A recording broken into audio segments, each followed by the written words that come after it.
Good morning, and welcome to the virtual worship service of the Unitarian Universalist Meeting House of Provincetown. My name is Reverend Kate Wilkinson, and I am so glad that you have joined us. I hope you have all been having a wonderful 4th of July weekend. Thank you to all of you who spent part of yesterday standing in solidarity with Racial Justice Provincetown at the silent vigil for justice and peace. Part of how we celebrate this country is by showing up for how we hope it will be someday, truly with peace and justice for all. Now, usually Racial Justice Provincetown marches in the 4th of July parade, but of course there was no parade this year. No fireworks either. Many of our traditions have had to be put on pause during this pandemic. We continue to weather our disappointments together, as well as finding creative ways to celebrate. We are doing our best to feel the joy alongside the sadness, the appreciation alongside the fear, the energy alongside the exhaustion. And so life is a bit of a roller coaster these days. And that is what I've entitled today's service, Rollercoaster. So strap in and hold on tight as we explore this theme together this morning. And as I light our chalice here in the sanctuary at the meeting house, I invite you to light a candle at home or wherever you are. In this way, we can feel connected even while we are physically distant.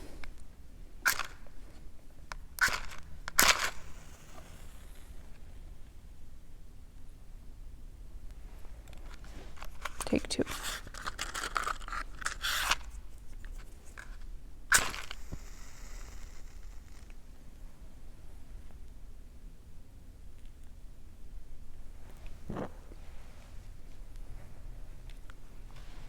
I'm Peter. And I'm George. And it's great to be back in Provincetown. And we're lighting our chalice candle. Hi, this is Sylvia in Provincetown, lighting a candle.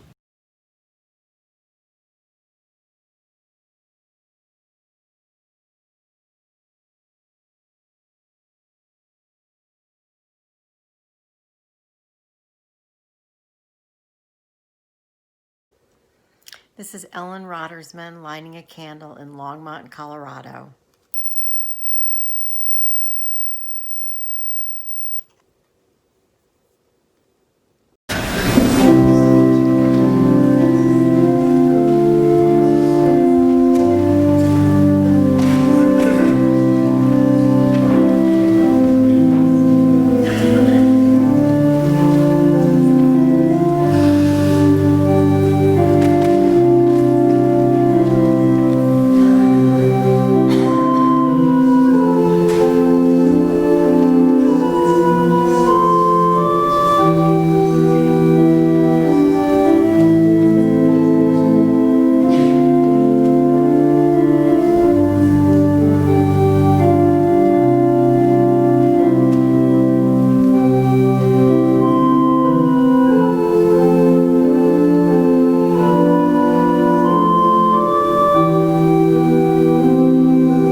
but it is actually about life.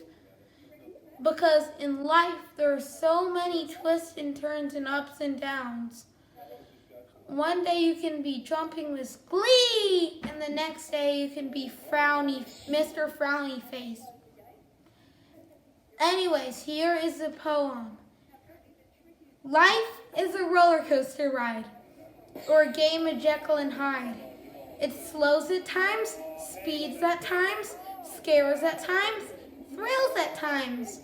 Don't close your eyes and be lost.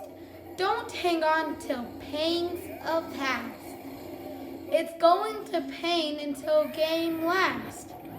Life goes on and does go fast. Don't fret and frown. Don't miss anyone. Don't laugh or ride or cry or hide. A few moments and it is gone. Hey, this roller coaster is pretty fun. Okay, stop coughing on me, man, alright? Dang, bruh.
Life is a roller coaster ride. I'm feeling that metaphor lately, aren't you? My emotions are a roller coaster anyway. One day I am up, feeling grateful for where I live, for my home, my garden, the woods, the ocean. And the next day I wake weary, downtrodden, tired of being stuck in one place, no matter how beautiful it is. I feel a wanderlust coming on. There are so many places I want to see. Why didn't I travel more? One day I want to cocoon, feel the safety of my aloneness, enjoy my own unmasked company. And the next, my introverted self wants to throw a party, be surrounded by friends, strangers even. I am willing to endure small talk if it means I am going to get some human interaction. One day I am glued to the television and eager to read every word of the newspaper. I am engaged, angry, ready, feverishly scribbling postcards to people in Michigan, Wisconsin, urging them to vote. I am running out the door to the next Black Lives Matter protest. Then comes the urge to pull the covers over my head. The world is too much. There is too much heartache. My heart is breaking. already broken. The sadness seeps in at an alarming rate, and I cannot bail out fast enough. It sinks me. The roller coaster metaphor is an accurate one, but it is exhausting. The adrenaline of the highs is just as depleting as the depression of the lows. When I go to a theme park, which isn't that often, I'm up for going on some of the rides, but I will often skip the roller coasters. They make me motion sick. I am wondering if we can find another metaphor. My colleague, Reverend Alex Klingenberg, offers one. She invites us to sway.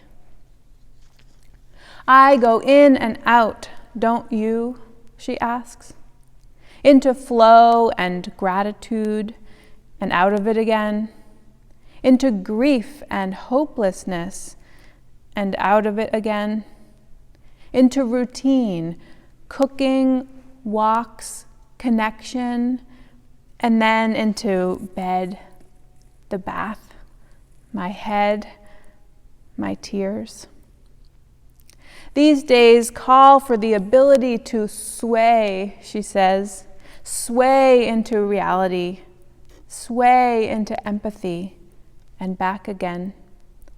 Dip toes into fear, anxiety, awareness, and rest in creativity, distraction, comfort.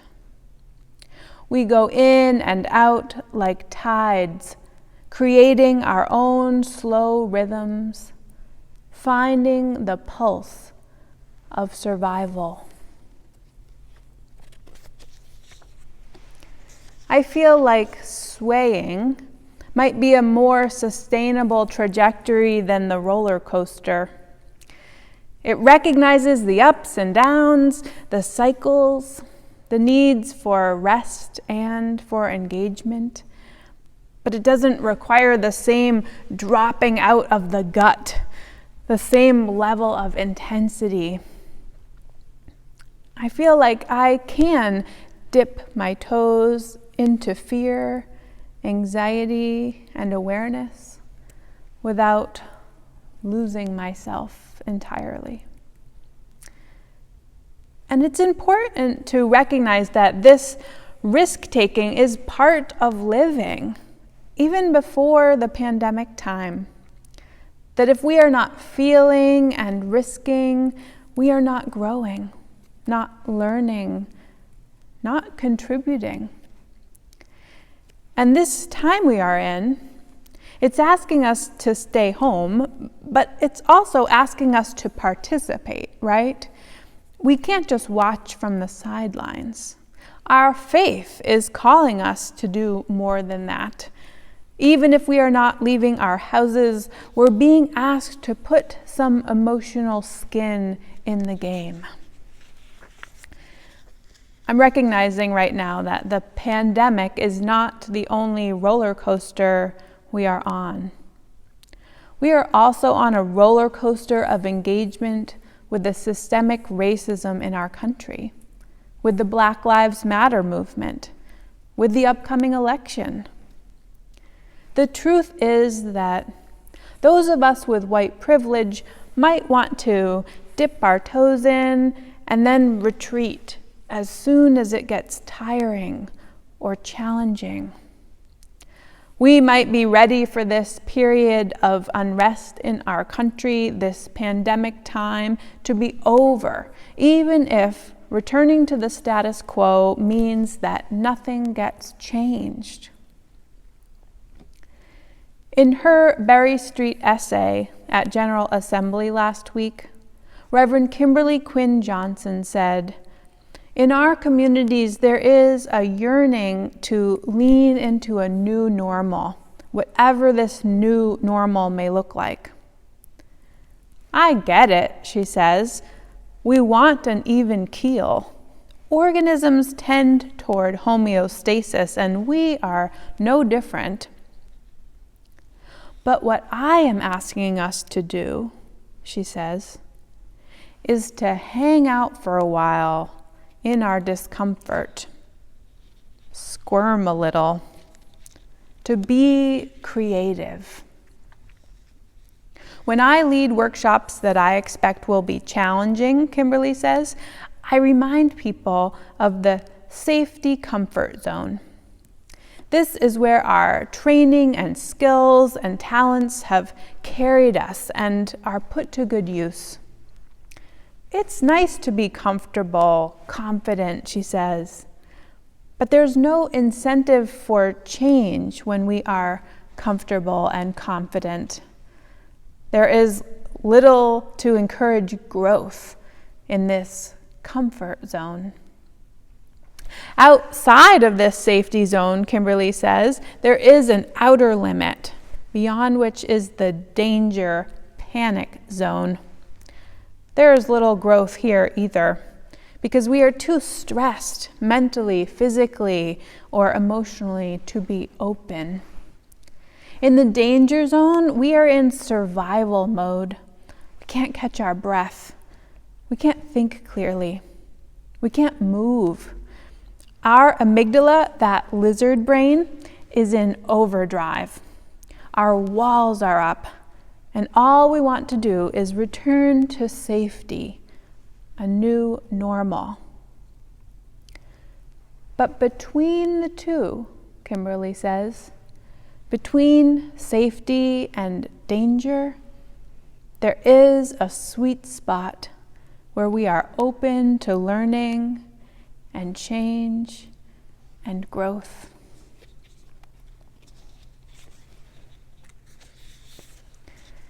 I dare you, Kimberly said, to join us in this sweet spot.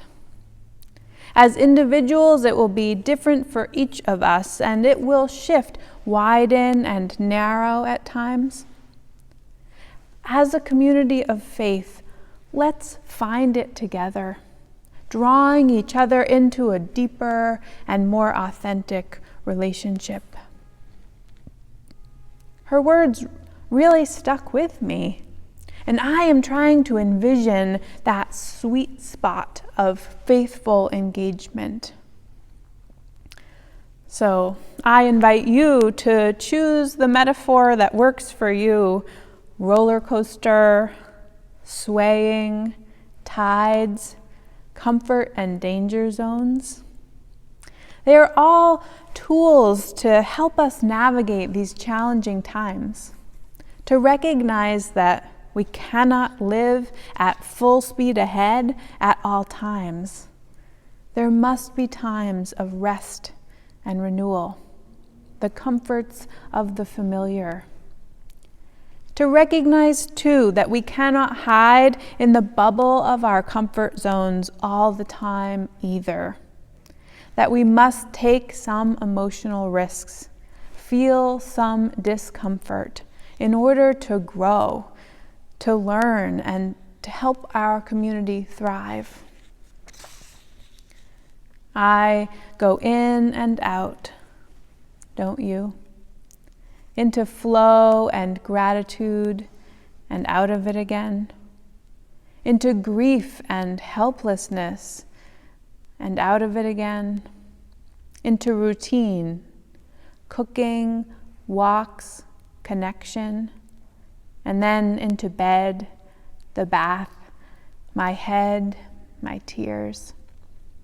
These days call for the ability to sway into reality, sway into empathy, and back again.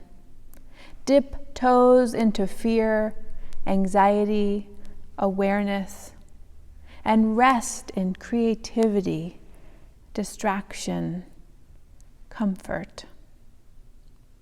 We go in and out like tides, creating our own slow rhythms, finding the pulse of survival. Beloveds, this is the invitation. In this time of uncertainty and change, of pandemic and revolution, to create your own slow rhythms, to balance the risk-taking with the renewal, to balance personal comfort with compassion for others, to find the pulse of survival, and to make sure that others are surviving too. May it be so, and may we be in the journey together. Amen, and blessed be.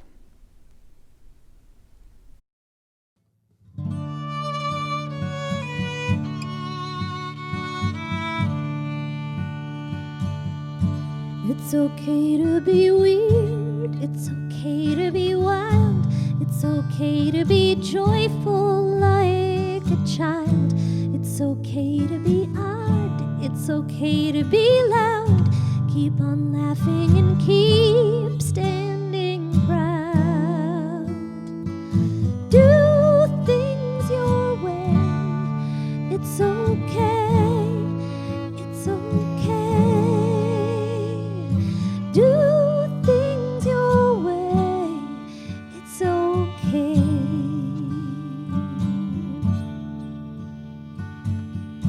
It's okay to be scared, it's okay to be tired, it's okay to be mad when the world is on fire. It's okay to be calm, it's okay to be numb. Keep on going and more peace will come. Do things your way, it's okay, it's okay. Do things your way, it's okay.